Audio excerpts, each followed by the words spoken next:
the commander of the 650th Regional Support Group, Colonel Amy Taitano. Colonel Promotable Green, Colonel Lamb, Colonel Wakefield, Colonel White, thank you all for coming. I know there's a lot of things to do in Las Vegas on the weekend, and quite honestly, I don't know if the military ceremony would be my first choice. Lieutenant General McChrystal quoted Lincoln, and he said that better parts of one's life consist of their friendships, and today is proof of that. This is definitely one of the better parts of my life, and I'm only here because of my friends and family. As I considered what I wanted to say today, it was a simple sentence. It was thank you for the opportunity. Thank you to those I work with, those I work for, and those who stand side by side when things are hard. I can assure you that I will do my utmost to never let you down. Our country deserves that.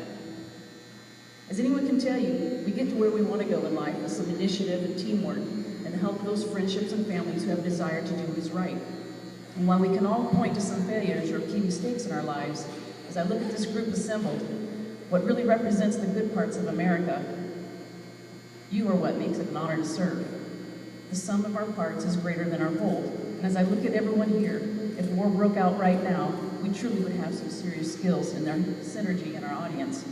We would simply need to fight our way to Costco to ensure we have a good logistics package.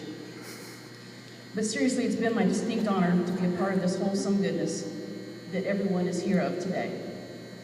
For the first time in my life, my work family, my Army family, and my real family have all been gathered into a single location.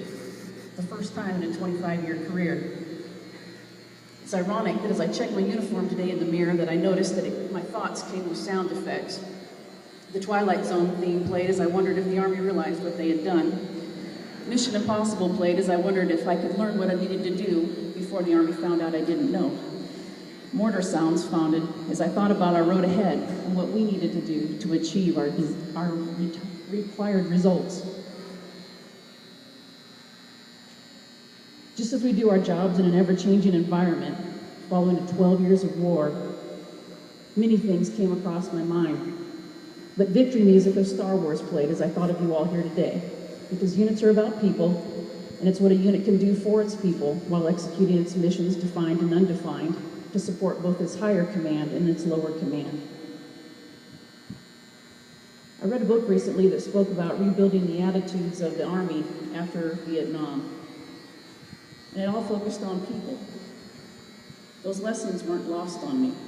As we find ourselves fighting the global war on terror, man for a strategic level, but executing at the operational level, we've got to make it work, and we've got to work harder at it. As we strive to do this, we've got to make our soldiers proud of our routines, and make them understand that the statistics of administration of the CGRR are what make the platform for good training and success in combat. None of which are easy, but when we focus on common data pools and find win-win solutions for people, commands and missions win, and that's who deserves to win. When we tackle our challenges with a firm, fair diplomacy and respect, there's no limit on what we can do. The lessons I learned at my civilian job and my military jobs and the basic foundations learned from my mother and father have given me an endless source of resources. For those who don't know, I'm the slow Joe of the civilian team that I work on. There's a group of related corporations. They have supported me through 2 deployments and countless exercises. In these hard economic times, not every soldier enjoys that level of support from their employer. I want you to know that I truly value you. And what makes me even prouder to tell our soldiers is that our corporation over the past 5 years has flown wounded warriors from Walter Reed to Las Vegas and put them up at the Venetian and the Palazzo. To be supported in word and deed by your employer means the world. They set good examples for me every day in their calm, polite perseverance, facing a dynamic environment much like ours, and yet they don't have the framework of the Army and they succeed. It's amazing.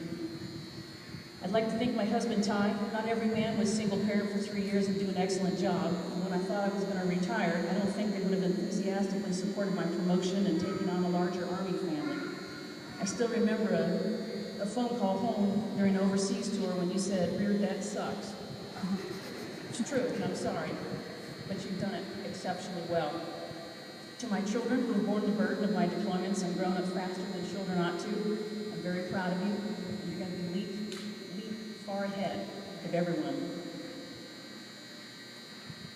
To my mom and dad, who recently passed away, When faced with Army challenges, I didn't have to ask what is right. He taught me.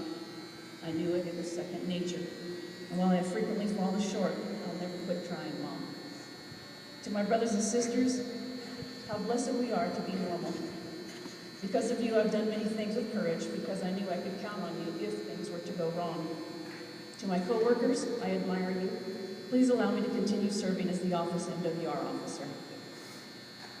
Colonel Green, it seems just yesterday that you and I went out and plotted that mortar round that hit near our building, with only 10 meters off the accuracy, by the way. You took a lot of heat when you picked a junior 04 for your SPO, and you were a 05 as a brigade commander. You could question your decisions, and you really didn't need all that trouble. But you took a chance on me, and I appreciate it.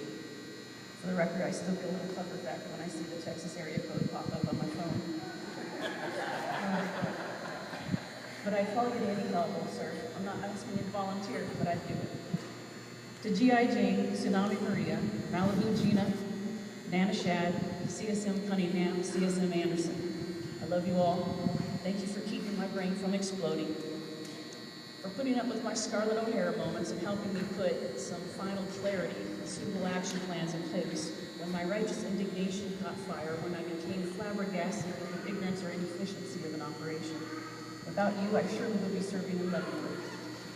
To the soldiers of the 304th, 419th, and 420th, we will always be family, and we will always put the fun in dysfunctional. Lastly, to the soldiers of the 650th, all current commands and orders remain in effect until further notice. Thomas Edison said, "Vision without execution is hallucination." We will execute. Opening the new net in Las Vegas. This is High Roller 6, out.